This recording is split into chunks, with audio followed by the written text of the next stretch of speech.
BJP. Kerala സംസ്ഥാന president Sreedharan പിള്ളയുടെ ആറ്റിങ്ങൽ പ്രസംഗത്തിനെതിരെ ജാമ്യമില്ലാ വകുപ്പ് ചുമത്തി പോലീസ് കേസെടുത്ത സാഹചര്യത്തിൽ തിരഞ്ഞെടുപ്പിന് മുൻപ് ശ്രീധരൻ പിള്ളയെ അറസ്റ്റ് ചെയ്തേക്കുമെന്ന് സൂചന.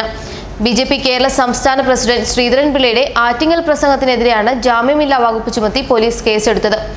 ആറ്റിങ്ങൽ പോലീസ് സ്റ്റേഷനിൽ ക്രൈം നമ്പർ 765/2019 പ്രകാരമാണ് കേസെടുത്തത്. IPC 153, 153A, 153B എന്നീ വകുപ്പുകൾ പ്രകാരമാണ് കേസ്.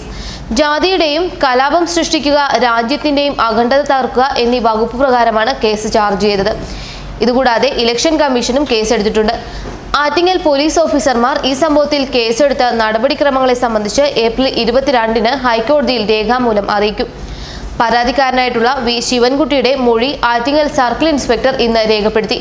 ഏപ്രിൽ 14-ന് ആറ്റിങ്ങൽ സ്റ്റേഷൻ ഹൗസ് ഓഫീസർക്കും കേരള സംസ്ഥാന ഇലക്ഷൻ ഓഫീസർക്കും വി ശിവൻകുട്ടി പരാതി നൽകിയിരുന്നു. ശക്തമായ നടപടി ഉണ്ടാകാത്തതിനെ തുടർന്ന് കേന്ദ്ര ഇലക്ഷൻ കമ്മീഷനും ഹൈക്കോടതിയിലും പരാതി നൽകി. ഇതിന്റെ അടിസ്ഥാനത്തിലാണ് ഇപ്പോൾ നടപടി ഉണ്ടായിരിക്കുന്നത്. അതിനിടെ ശ്രീധരൻ പിള്ളയെ സഹായിക്കാൻ ബി.ജെ.പി. നേതാക്കളും തയ്യാറല്ല. അവർ ശ്രീധരൻ പിള്ളയ്ക്കെതിരെ പരസ്യ പ്രതികരണങ്ങൾ നടത്തുന്നില്ലെങ്കിലും ഉള്ളിൽ പിള്ളയോട് വിയോജിക്കുന്നുണ്ട്. ഇലക്ഷൻ കാലത്ത് ആരും ആരെയും പിണക്കാറില്ല. ആരുടെ വോട്ടും ആരും സ്വീകരിക്കും. ശ്രീധരൻ പിള്ള അധിക്ഷേപിച്ച പ്രബല വിഭാഗത്തിന് ആറ്റിങ്ങൽ മണ്ഡലത്തിൽ നിരവധി വോട്ടുകളുണ്ട്. ശ്രീധരൻ പിള്ള ബാലാക്കോട്ട് ആക്രമണത്തിന്റെ പശ്ചാത്തലത്തിലാണ് മുസ്ലിങ്ങൾക്കെതിരെ പരാമർശം നടത്തിയത്. പ്രസംഗം കേട്ട ബി.ജെ.പി. നേതാക്കൾ പോലും ഇത്തരം പരാമർശങ്ങൾ വേണ്ടിയിരുന്നില്ലെന്ന് പറഞ്ഞിരുന്നു. എന്നാൽ ശ്രീധരൻ പിള്ളയാകട്ടെ തന്റെ പ്രസ്താവനയിൽ ഖേദം പ്രകടിപ്പിച്ചില്ല. അതാണ് കൂടുതൽ വിവാദമാകാൻ കാരണം. കോൺഗ്രസും CPM-ഉം പിള്ളയ്ക്കെതിരെ രംഗത്തെത്തിയിരുന്നു. പിള്ളയെ പ്രചാരണത്തിൽ നിന്നും വിലക്കണമെന്നാവശ്യപ്പെട്ട് രമേശ് ചെന്നിത്തലയും പോലീസിന് പരാതി നൽകിയിട്ടുണ്ട്. തിരഞ്ഞെടുപ്പ് കഴിഞ്ഞാലുടൻ പിള്ള സ്ഥാനഭ്രഷ്ടനാവാനും സാധ്യതയായി.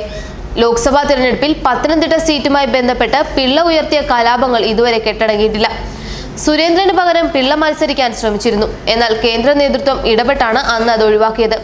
പിള്ളയുടെ ശ്രമം ബി.ജെ.പിയെ തറപറ്റിക്കലാണോ എന്ന് സംശയിക്കുന്നവരും ഇപ്പോൾ പാർട്ടിയിലുണ്ട്. ആറ്റിങ്ങലിലെ സ്ഥാനാർത്ഥി ശോഭ സുരേന്ദ്രനാണ്. സംസ്ഥാന തലത്തിൽ തന്നെ അറിയപ്പെടുന്ന നേതാവാണ് ശോഭ.